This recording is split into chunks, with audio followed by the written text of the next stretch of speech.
Hello, hi guys! Magandang hapon sa inyong lahat.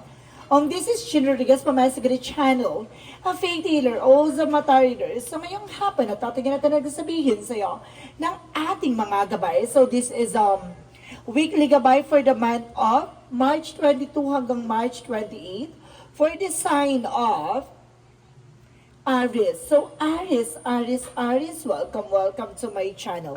Ano kayong messages, advices ng spirit guides ang ating masasaga for today's video? Kanino naman kayang energy o kaganapan sa buhay ng mga Aries ang ating mahahagilap? So guys, this reading is a general reading lamang. Hindi lahat makaka-resonate. Kunin lamang po ang makaka-relate sa inyo and comment down below kung kaninong energy ang ating nasagap. And of course, don't forget to like and subscribe my channel and hit the notification bell for more videos update. And of course, maraming salamat po sa mga walang sawang pagsuporta sa aking channel. Lalong-lalo na yung hindi nag-i-skip ng ads. Naway pagpalain kayo ng Diyos at may kapal, siksik liglig na gumapaw na biyayang manong balik sa inyo. So let's see what is the messages or advice sa iyo ng ating mga gabay.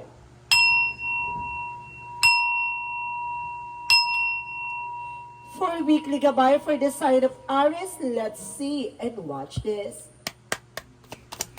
Angel Spirit Guide, please give me information. So there's a King of Wands by practicality. No? Kailangan maging practical ka dito. At kailangan kontrolado mo. And of course, there's a stability and control. And of course, there's a Seven of Wands protection. So see, kontrolado mo yung emotions mo. No? Kumbaga, kailangan ano ka dito, no? Kailangan kalmado ka. Alam mo sa sarili mo on how the fight is fighting for. Kumbaga, sinasabi dito, alam mo dapat kung ano yung laban na ilalaban mo. And the Seven of Wands is the protections, no? So, ibig sabihin may laban talaga. And of course, guys, there's a page of Wands, so there's an information na may magandang balita, no? There's a good news, new plans, and of course, new idea. And the page of Cups na listen to your intuitions. And there is gut feeling, no? Kailangan makinig ka sa gut feeling and intuition mo. There's an eight of Wands. So there's an information with a fast communication and fast movement. So maaaring there's a travel, guys. Maaaring ding bumilis ang takbo ng eksena dito, no? Kumbaga, this is the moment, no? Kumbaga, pabilis na pabilis ang nangyayari sa buhay mo ngayon, no? There's a movement and development. And because there's a Three of Pentacles for collaboration, unity, teamwork. So, kailangan mo nga makipag-ugnayan or makipagtulungan, no? Sa family mo, sa partner mo, sa asawa mo. And because there's an Ace of Cups, so there's a new love life coming in. May bagong pag-ibig. Or some of you, kung may asawa ka na, maaaring ibalik ang kilig. The Seven of Wands is the Queen of Swords, a bigger picture. Kumbaga nakikita mo na yung magiging possibilities, kumbaga nakikita mo na kagad yung magandang kahihinatnan. Basta sinasabi protection mo at pangalagaan mo yung mga bagay-bagay na nasa paligid mo. So let's see what is the Page of Wands. The Page of Wands is the word card. So there's a travel, guys. So there's a travel, success, and the word represents the four elements, air, water, land, and of course fire. So nire-represent dito na kumbaga may hawak ka ng alas, no? Or something, good news na darating sa buhay mo. Parang gano'n. May maganda kang mensahe parating sa'yo. No? So, there's a Page of Cups. Represent the Star card. A wish fulfillment. So, talaga matutupad talaga to. Na yung mga dati mong hinihiling or something goals ay maaari na maisakatuparan. So, let's see what is the Eight of Wands. So, there's the Tower moment for a sudden changes, for a major changes.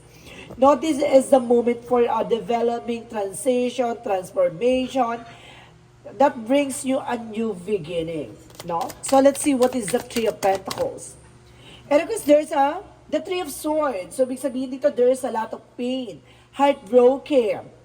And of course, there's parang insecurities, no? So, let's see what is the King of Wands and the Ace of Cups. So, there's a Nine of Pentacles for a blossoming abundance. So, maaaring lalago at lalakasabaw sa finances and love life mo.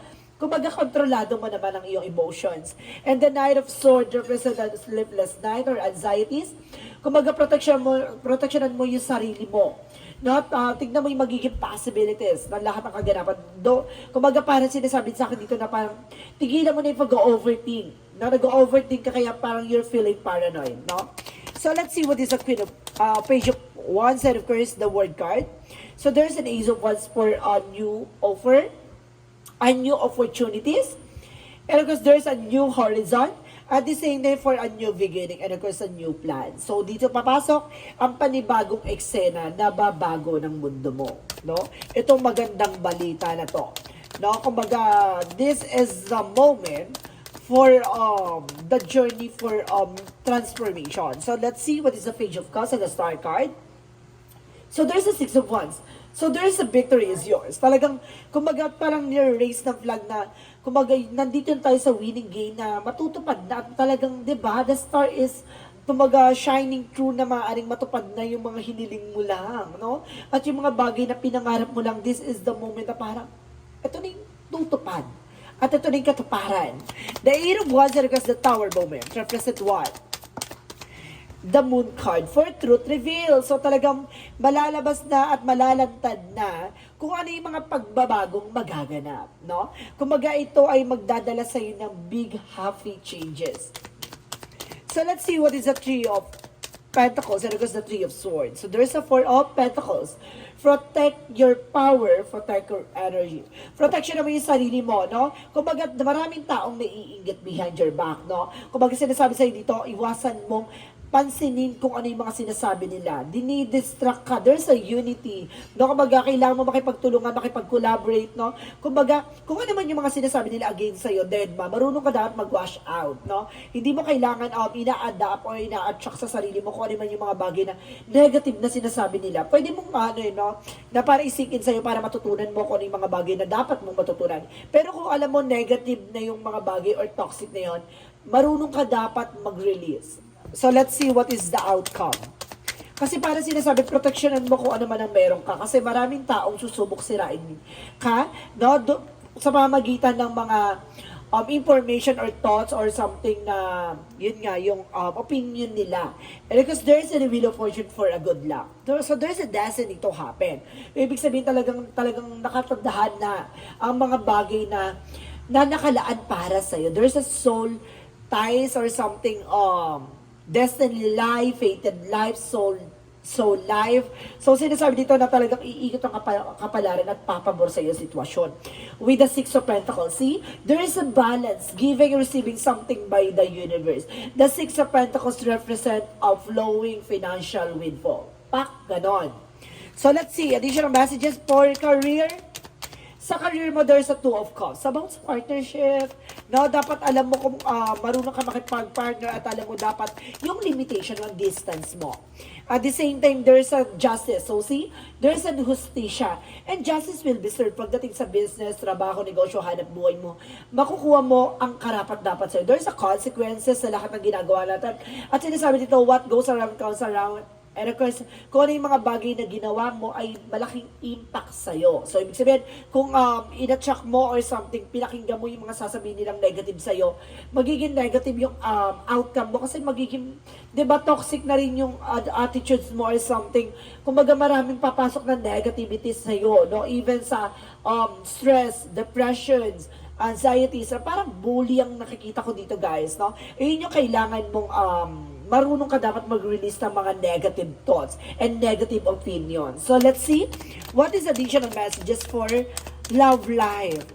Sa love life mo naman, there's the Six of Cups. So, there's a person coming back. So, maaaring may babalik dito or maaaring yung person mo ay maaaring kaibigan mo. Maaaring magkakaroon kayo ng higher level of commitment.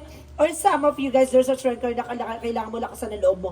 Dahil itong tao na to ay, kumbaga, ikaw ang magiging kahinaan niya. So, ikaw din ang magiging kalakasan niya. So, kumbaga, sinasabi dito, kahit na gano'n siya kabangis, kahit gano'n siya katapang, ikaw yung magpapahinahon sa kanya with a strength card, no? Kumbaga, kayang-kaya niyang, kumbaga, maging balanse sa'yo. Ganon. Ganon ka niya kamahal. Ganon dapat pag nagmamahal, di ba?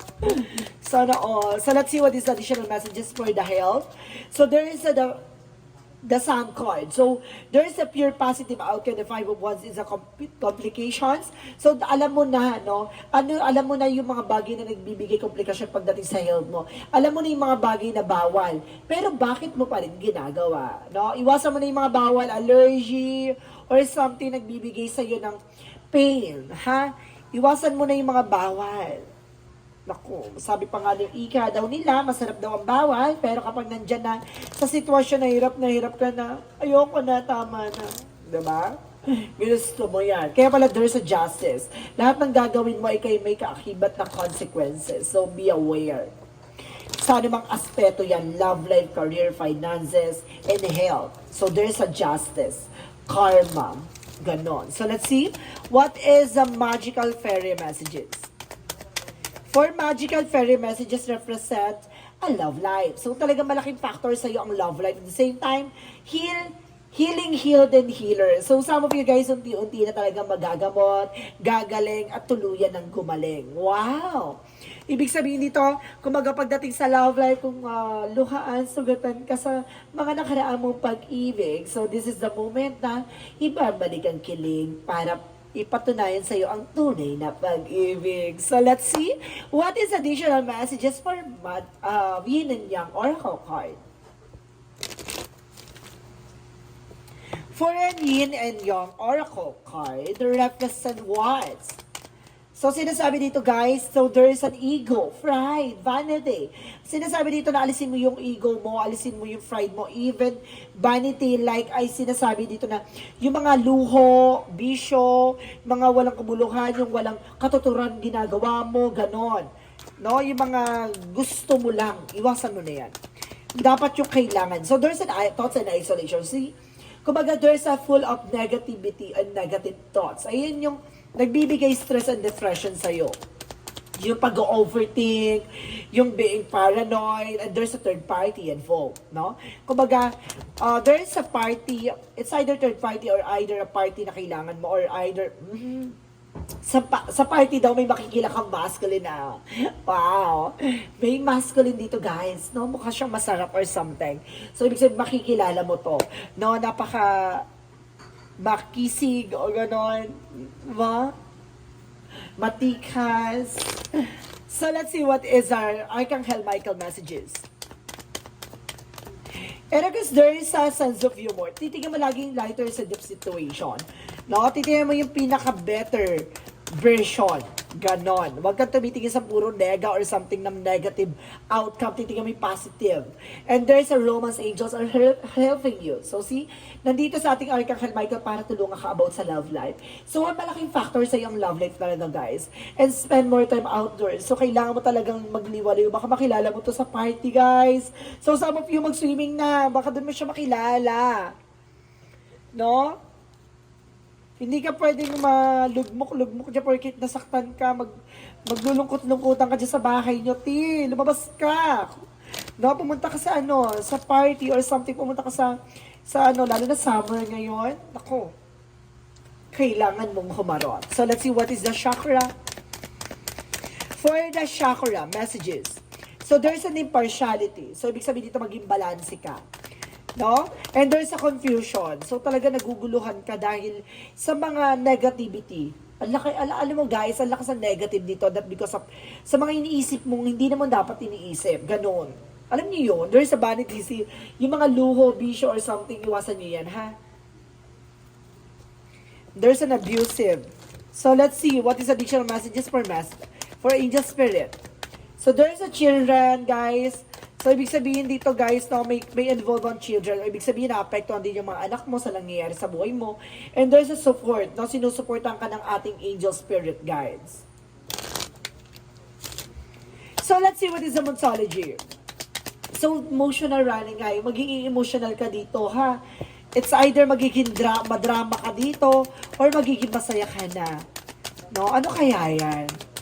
So there is a balance in spiritual and practicality. So kailangan maging balance, spiritual, practical, emotional. At the same time, the energy is gaining momentum. Itong bagay na to, itong reading na to ay tatatak sa'yo kasi ibig sabihin talagang naka-resonate ka. So let's see what is the energy. Adjacent possibilities. Ganun man talaga, may mga pinto ang nagsasara at may mga pinto ang magbubukas na opportunity para sa'yo. No, dapat handa ka sa mga posibilidad. And because there's an hostility, see? Protectionan mo yung grounds mo, protectionan mo yung territory mo, at protectionan mo yung nararamdaman mo. And there's a 6 chakra archangel Metatron for a lot of surprises. No, maraming surprises, maraming pasabog na magaganap. And there's a second chakra Archangel Uriel about sa finances. So, ibig sabihin, tutulungan ka natin ng Archangel Uriel para maging masagana ulit ang iyong pamumuhay, no? So, siguro this is the time to, or wake-up call for you na stand off your ground. No? Kailangan mo na tumayo ulit sa sarili mong paa, and your life is a canvas for activations and of course, manifestation. No? May mga bagay na magmamanifest dito. Depende yan sa ginagawa mo. And of course, you're not alone. So, hindi ka nag-iisa. You're feeling isolation or isolated. That because of your negative thoughts, no? Pakawalan mo yung nagbibigay negatibo sa iniisip mo or sa nangyayari sa'yo. Kung ano nangyayari sa'yo from the past, just live it, no? Kumbaga, pakawalan mo, ganun talaga, natural yan talaga masasaktan ka. Pero kailangan bumangon ka, matuto kang tumanggap sa mga bagay na nawawala. No, there's a failure, so there's a lot of mistakes. Ganun talaga, may mga mistakes tayo na opportunity yan para matutunan mo kung ano yung pagkakamali mo. And there's a discipline. Isa pa to, kailangan may disiplina ka, no? Maaaring baka nawalan ka ng respeto sa sarili mo o nawalan ka ng respeto sa person mo, kaya siguro nagkaroon ng paglisan sa isa't isa. So let's see what is additional messages for Angel Spirit. Diba? Minsan ganun no, minsan kasalanan mo ay kasalanan niya. Kasi minsan talaga kapag hindi para kayo sa isa't isa, talagang paglalayuin kayo sa ibang dahilan, no? And because there is an emotion. So this is the moment na magiging emotional ka. No, parang or either magiging kumbaga maglilinis na yung emotion mo, magagamot na sa mga kumbaga sa alon, no? Parang ito na yung mahinahon or something na mapayapa yung tubig, no? Nakikita mo na yung malinaw na tubig at nakahawakan mo siya nang wala siyang kadumi-dumi or something. And because there's a sneak and release. So see, kailangan mong alisin yung nagsisilbing ahas at traidor sa hanay mo. And because there's a movement. So kailangan mo ng kumilos, gumalaw. And because there's a gift. You are also, there's a gift guys there's a past life. So, maaring nangyari na to sa nakaraang buhay mo. Kumbaga, this is the moment na parang bigyang regalo or binigyan ka ng regalo ng ating Poong May Kapal na para malaman kung anong kahalagahan na nangyayari sa'yo behind the scenes. So, ibig sabihin, nandiyan ka pa sa journey mo or nandiyan ka pa sa sitwasyon mo na nasasaktan ka. Pero at the end of the road, kapag unti-unti ka na nakakausad at nakakaalis dyan, makikita mo yung kahulugan. Bakit mo naranasan yun? Dahil may taong darating para baguhin kung ano yung pananaw at kung ano yung mga kinagisnan mo. So let's see what is Arcangel Raphael. So there is listen to your intuitive feelings. So lagi ka makikinig sa intuitions mo, no? So let's see what is the angel's answer. The angel's answer represents trust. So, kailangan mo maniwala at magtiwala, no? Na lahat na nangyayari sa buhay mo ay may ibig sabihin at may halaga. And there's a recovery. See? At the end of the road talaga na makaka-recover ka sa lahat na nangyayari sa buhay mo. Huwag ka mawala ng pag-asa at magtiwala ka na lahat na nangyayari sa iyo ay ilaline up ng ating Panginoon na ilalagay ka sa kasitwasyon na karapat dapat para sa iyo. So, let's see what is the Romance Angels. Romance Angels represent a reconciliation, no? Kung talagang para sa iyo tong tao na to, ibabalik siya ng Panginoon. May mga bagay na talaga na lilinisin muna siya bago siya ibalik sa iyo, no? And of course, there's an engagement. So, dito papasok yung higher level commitment na maaaring humantong sa kasalan, 'di ba? Kumbaga, siguro ibabalik siya in the right time, in the right way, in the right directions. So may mga bagay lang talaga na kailangan niyang linisin at alisin yung anumang nagbibigay sanhi sa inyong komplikasyon sa relasyon. So let's see what is the Jesus loving quotes. Knock and shall be open to you. So kumakatok na si ating Jesus Christ para ibigay sa'yo yung karapat-dapat na para sa'yo, no? So, let's see what is the synchronicities. Synchronicities represent what? Roots. See? Ito yung, at kumbaga, kailangan mo malaman ang nagsisilbing ugat. No? Yung pinanggagalingan na eksena. There's a love, there's a love can exist. So, ibig sabihin dito, there's a shooting star from a correspondent. So, ibig sabihin talagang dapat talaga yung taong to para sa'yo na ibabalik siya na para kayo, maaaring hiniling mo to sa ating stars na ibalik mo yung taong ang dapat ay para sa akin. Kung siya ay para sa akin, ibalik mo. Yes, there's a synchronicity. See? Kumbaga, there's a signs talaga na hiningi mo sa ating angel spirit. So, ito ibinigay niya sa'yo. So, let's see what is the angel's messages or angel's number. Represent the 444, blessing is in disguise. Wow! Yun nga yung gusto ko sabihin kanina na kaya nangyayari sa ito. This is the blessing in disguise para linisin at alisin yung nagsisilbing komplikasyon sa relasyon. Ganun yun. Kaya kumbaga, imo-mold muna siya para pagbalik niya, maging malakas at matibay kang tao. No, there might be some difficulties ahead, but you will push through. You got this. If you have been struggling or feeling lost, the winds of the change will blow in your favor. And you've been suffering or feeling lost. Some things may fall apart, but you're building the framework for something much better. Hang in there. See? Kumbaga, kung ano man yung mga bagay na nawala sa'yo, nag-i-struggles ka man ng pagkawala o paglisa ng tao na mahal mo, may mga bagay kung bakit siya ibabalik sa'yo. Tandaan mo, kumbaga, may mga bagay talaga sa mundo na ipinagkaloob sa'yo at may mga bagay talaga na itinadhana sa'yo. Maniwala at magtiwala ka na ibibigay sa'yo ng ating Panginoon kung ano yung karapat-dapat at kung ano man yung mga bagay na dapat para sa'yo. So let's see what is the messages of life. Messages of life represent searching within. So, kailangan mong hanapin ang sarili mo. No? Kumbaga, kailangan mo siguro mahalin ang sarili mo. Kailangan mo may ma-discover sa sarili mo para mapalakas mo ang sarili mo at the same time para mapaunlad mo siya at para matanggap mo yung mga bagay na dapat mo matanggap para sa sarili mo. What I see outside myself is simply a mirror of my inner self. Today, I empower myself by looking past outer condition and searching within my source of my difficulty in my life. My inner wisdom will always help me face life challenges. It provides my best answer and my greatest healing. As I study myself, I am transformed. See? Kumbaga talagang babaguhin talaga ng ating Panginoon kung ano yung mga bagay na may mali sa'yo at may mga bagay na kailangan mong baguhin sa sarili mo. Tandaan mo, ang ating Panginoon nang siya lang ang nakakaalam na kung ano yung makakapagpasaya at kung ano yung mas mahalaga para sa'yo. No? Kailangan mo na maniwala at magtiwala kung talaga siya ang nakalaan, siya ang talagang nakalaan at tinadhana. So guys, this reading is a weekly gabay for the month of March 22 hanggang March 28 for the sign of Aries. So Aries, maraming salamat for this wonderful reading. So this reading is a general reading namang hindi lahat makaka-resonate. Kunin lamang pa makaka-relate sa inyo and comment down below kung kaninong energy ang ating nasagap. Maraming salamat guys and see you in the next video. Bye-bye and babush!